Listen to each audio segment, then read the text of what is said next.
How's it going, everyone? We are back with another weekly watch list. This is going to be just my levels, zones, areas of interest, game plans, if you will, for this week. So last week was my first full week back in the market after having a little bit of just like time off and on. I went a few weeks where I was watching every day, doing my normal routine, just not placing any trades. I was on vacation for a week, so just a lot of in between. But last week was the first full week back, and it was fantastic. I was able to have 5 for 5 green days, I believe 2 losing trades, 7 winners.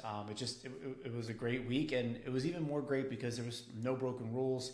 Everything executed to a T, only trading key levels, just following my system and my edge. And I know that I'm not the only one when I say this, that as obvious as that sounds, it's the hardest part about becoming a profitable trader is really just sticking to those rules and system that you have. So you're definitely not alone if you hear that, and I've struggled with that as well.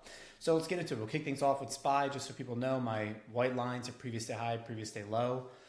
Green, any demand zones, and which are also previous day lows that just went untested. And red lines zones are supply zones or previous day high zones that went untested. For example, we had a previous day high here on Wednesday. Since we did not test it, we made a lower high on Thursday and Friday. It stays on the chart. So when we break above this previous day high, this is going to be my first area of resistance, my first supply zone, right? So kicking things off on SPY, we have this previous day low here at 602, but since it's so close to this other previous day low at 602.13, it's going to stay as one zone. So I'm not going to be looking at shorts unless we get under this 602.12, which below that, we have our previous all-time high, this 601 area, which is also a 4-hour demand. So if we zoom out here to the 4 area, this is going to be my main area for a bounce. We have this 4-hour demand over here. I don't know the date on it exactly, but it's around the 600 number. I mean, like if we keep heading down, 600 is obviously going to be a very key area, a very strong whole cycle number on SPY here. So that if we do break below this previous day low, I do expect to see some sort of bounce in this area. If we break below, then it really shows some signs of weakness on SPY. As far as upside goes, back to the 15-minute, we have our previous day high here at 607.18. I do have this level on the chart. It was just a pivot that we had on Friday. We bounced it on Thursday, a little bit after market, and then it turned into resistance on Friday. So I'm going to be watching that area. This is something that if we break above and retest, I could look at longs all the way back up to previous day high.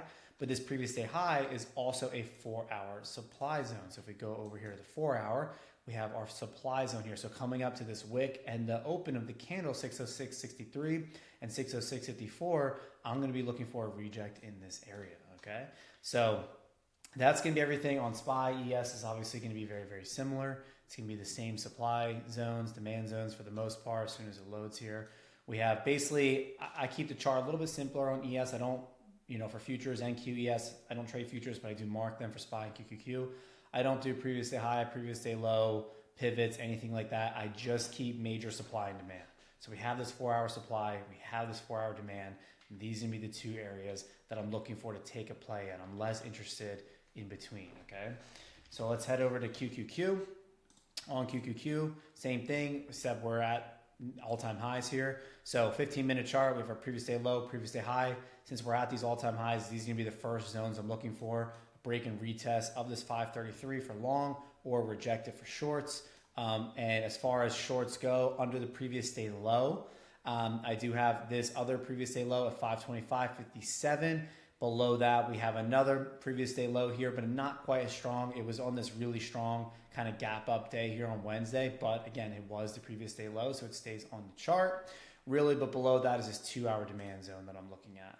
So if we head over to the 2-hour, if we get under the previous day low, my next area for a bounce is really going to be this 2-hour demand down here at 521. So let's head over to NQ. Again, it's going to look pretty similar.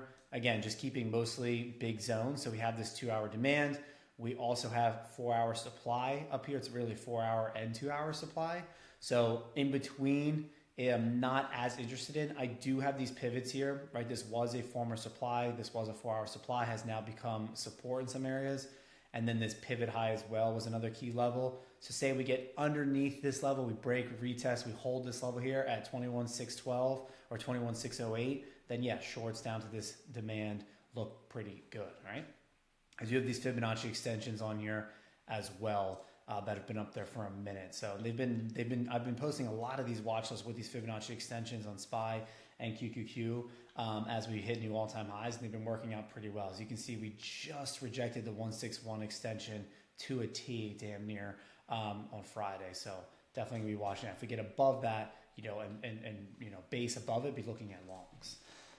SPX levels for the week. Okay, as far as SPX goes, I marked previous day high, previous day low in red. And man, these SPX levels, they freaking work so well. Part of me always thinks, man, maybe I should just day trade SPX just using these previous day high, previous day low. And again, same thing. If they go untouched, they stay on the chart. So previous day high, above that, we do have a bit of a gap, which you could argue that was filled here on Friday, but I'd say not quite.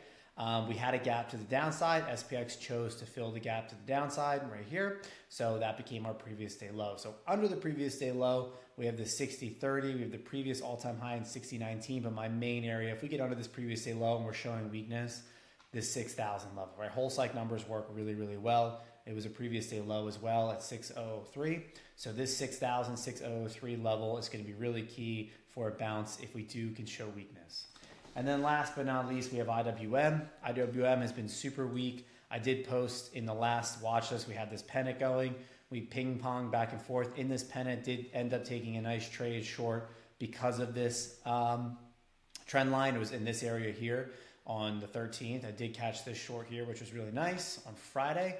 So that was a nice big day, but it was a beautiful trade. However, we did break out this pennant. We're showing a lot of weakness. We broke past the 61 fib on the daily. Really, the only thing left here is the 78 fib. So from this pivot low to this pivot high, this 78 fib is really like our last line of defense. So if we zoom back in here, we're underneath the pennant still, so I'm still very bearish on this.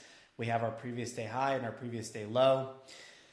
As far as levels go, under the previous day low, this 231, I will expect more weakness. I honestly, since we've ignored most of the fibs here, we did bounce the 50 fib a little bit, but kind of completely ignored the 61. My next level of support would be this 228, which also used to be a pivot high. We go over to the daily, or the weekly, I should say even. This 228 was a high for a while, and it did become support already on this weekly candle. So I would look for that to hold. But as far as IWM goes, if we show strength, we get above previous day high. I do have this pivot here. Again, it's like if we go above the previous day high, this is more like a price target trim along the way. And then my next level of resistance will be 237, and then above that 239. But if we do break below all this support here, again, my next level of support will be down here at 228. Again, I'm not interested in taking trades in between these zones. And this Thursday pivot high is just something that, again, it was a level that it was not last Thursday. It was quite a bit ago, so it's really not that relevant. It's probably going to end up coming off of my chart at some point soon. It was a level over here.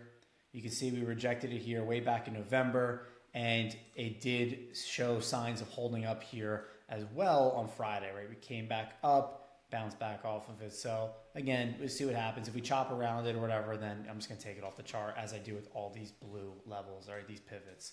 So that's going to wrap it up. Thank you guys so much for watching. I know Christmas is coming up, so myself, I will be keeping size lower, not expecting a ton of action or as much follow through, as much volume in the market. You can do your own trading, do whatever you want, but that is just what I'm doing, so I thought I would share it. So wishing you all, I guess I'll say it now, but I'll say it next week as well, a Merry Christmas, Happy Holidays, and I wish you a great week inside and outside the market.